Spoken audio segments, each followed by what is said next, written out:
ಈ ಬಾರಿ ಅಧಿಕಾರಕ್ಕೆ ಬಂದಿರುವಂತ ರಾಜ್ಯ ಕಾಂಗ್ರೆಸ್ ಸರ್ಕಾರ 1,000 ದಿನಗಳನ್ನ ಪೂರೈಸಿದೆ. ಹಾಗಾಗಿ ಹಾವೇರಿಯಲ್ಲಿ ಇವತ್ತು ಕಾಂಗ್ರೆಸ್ನ ಶಕ್ತಿ ಪ್ರದರ್ಶನವನ್ನ ಹಮ್ಮಿಕೊಳ್ಳಲಾಗಿದೆ. ಹಾವೇರಿಯಲ್ಲಿ ಭೂ ಗ್ಯಾರಂಟಿ ಸಮರ್ಪಣಾ ಸಮಾವೇಶವನ್ನ ಹಮ್ಮಿಕೊಳ್ಳಲಾಗಿದೆ.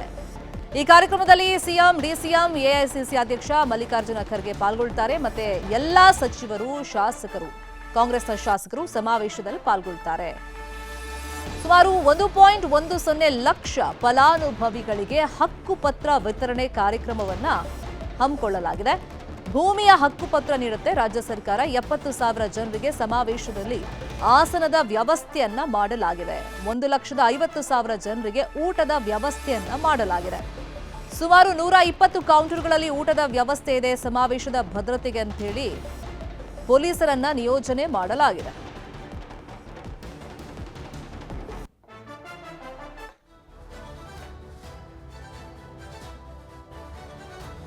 ಇದೇ ವಿಚಾರವಾಗಿ ಇನ್ನಷ್ಟು ಡೀಟೇಲ್ ಆಗಿ ಇನ್ಫಾರ್ಮೇಶನ್ ಅನ್ನು ಕೊಡ್ತಾ ಹೋಗೋದಕ್ಕೆ ನೇರ ಸಂಪರ್ಕದಲ್ಲಿ ಕನೆಕ್ಟ್ ಆಗಿದ್ದಾರೆ ನಮ್ಮ ರಿಪೋರ್ಟರ್ ಕಾರ್ತಿಕ್. ರಾಜ್ಯ ಸರ್ಕಾರ 1,000 ದಿನಗಳ ಕಂಪ್ಲೀಟ್ ಮಾಡಿರುವಂತಹ ಒಂದು ಸಡಗರದಲ್ಲಿದೆ. ಈ ನಿಟ್ಟಿನಲ್ಲಿ ಹಕ್ಕುಪತ್ರ ವಿತರಣೆ, ಫಲಾನುಭವಿಗಳು ಯಾರು, ಮತ್ತೆ ಇವತ್ತಿನ ಸಮಾವೇಶದ ಬಗ್ಗೆ ನಿರೀಕ್ಷೆಗಳೇನೇನಿದೆ?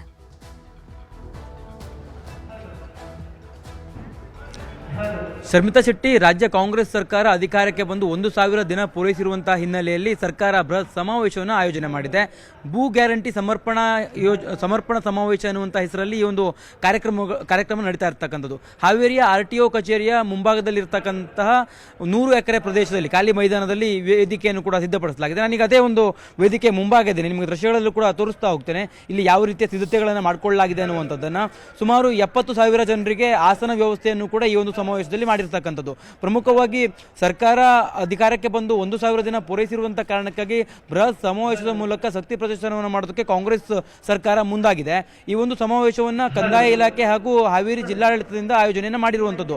ಪ್ರಮುಖವಾಗಿ ಈ ಒಂದು ಸಮಾವೇಶದಲ್ಲಿ 1,10,000 ಜನರಿಗೆ ಅಂದರೆ ಅವ್ರಿಗೆ ಭೂಮಿಯ ಹಕ್ಕಿನ ಪತ್ರವನ್ನು ಕೂಡ ವಿತರಣೆಯನ್ನು ಮಾಡಲಾಗುತ್ತೆ. ಯಾರ್ಯಾರು ಭೂಮಿಯ ಹಕ್ಕಿನ ಪತ್ರದಿಂದ ವಂಚಿತರಾಗಿದ್ರು ಅವರೆಲ್ಲರನ್ನೂ ಕೂಡ ಗುರುತಿಸಿ ಕಂದಾಯ ಇಲಾಖೆ ಅವರಿಗೆ ಹಕ್ಕುಪತ್ರವನ್ನು ಕೂಡ ಇವತ್ತು ವಿತರಣೆಯನ್ನು ಮಾಡ್ತಾ ಇದೆ. ಜೊತೆಗೆ ಈ ಒಂದು ಕಾರ್ಯಕ್ರಮದಲ್ಲಿ ಸಿಎಂ ಸಿದ್ದರಾಮಯ್ಯರು, ಡಿಸಿಎಂ DK ಶಿವಕುಮಾರ್ ಸೇರಿದಂತೆ ಕಂದಾಯ ಸಚಿವ ಕೃಷ್ಣ ಬೈರೇಗೌಡರು ಸೇರಿದಂತೆ ಇನ್ನಿತರ ಸಚಿವರೆಲ್ಲರೂ ಕೂಡ ಭಾಗಿಯಾಗಿರ್ತಾರೆ. ಪ್ರಮುಖವಾಗಿ ಈ ಒಂದು ಸಾಧನಾ ಸಮಾವೇಶ ಏನಿದೆ, ಭೂ ಸಮರ್ಪಣಾ ಸಮಾವೇಶ, ಈ ಒಂದು ಸಮಾವೇಶಕ್ಕೆ ಬರುವಂಥ ಎಲ್ಲ ಜನರಿಗೂ ಕೂಡ ಊಟದ ವ್ಯವಸ್ಥೆಯನ್ನು ಕೂಡ ಸರ್ಕಾರ ಮಾಡಿದೆ. ಪ್ರಮುಖವಾಗಿ 70,000 ಜನರಿಗೆ ಇಲ್ಲಿ ಆಸನ ವ್ಯವಸ್ಥೆಯನ್ನು ಮಾಡಿದರೆ 1,50,000 ಜನರಿಗೆ ಊಟದ ವ್ಯವಸ್ಥೆಯನ್ನು ಕೂಡ ಮಾಡಿರ್ತಕ್ಕಂಥದ್ದು. 4 ಬದಿಯಲ್ಲಿಯೂ ಕೂಡ ಸಾಕಷ್ಟು ಸಂಖ್ಯೆಯಲ್ಲಿ ಜನರಿಗೆ ಬರುವಂಥ ಜನರಿಗೆ ಅವರ ಬರುವಂಥ ವಾಹನಗಳ ಒಂದು ಪಾರ್ಕಿಂಗ್ ಕೂಡ ವ್ಯವಸ್ಥೆಯನ್ನು ಕಲ್ಪಿಸಲಾಗಿದೆ. ಜೊತೆಗೆ ಭದ್ರತೆಗಾಗಿಯೂ ಕೂಡ 3,000ಕ್ಕೂ ಹೆಚ್ಚು ಪೊಲೀಸರನ್ನು ಕೂಡ ನಿಯೋಜನೆ ಮಾಡಿರ್ತಕ್ಕಂಥದ್ದು.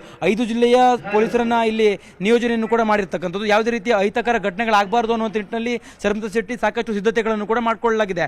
ಅಂದರೆ ಈ ಒಂದು ಸಮಾವೇಶ ನಡೆಯುವಂಥ ಸ್ಥಳದಲ್ಲಿ ಎಲ್ಲ ರೀತಿಯ ಸಿದ್ಧತೆಗಳನ್ನು ಕೂಡ ಪೊಲೀಸ್ ಇಲಾಖೆಯು ಕೂಡ ಮಾಡ್ಕೊಂಡಿರ್ತಕ್ಕಂಥದ್ದು. ಈಗಾಗಲೇ ಈ ಒಂದು ಸಮಾವೇಶ ನಡೀತಾ ಇರತಕ್ಕಂಥ ಪ್ರತಿಯೊಂದು ಸ್ಥಳವನ್ನು ಕೂಡ ಪೊಲೀಸರು ಪರಿಶೀಲನೆ ಮಾಡ್ತಾ ಇದ್ದಾರೆ.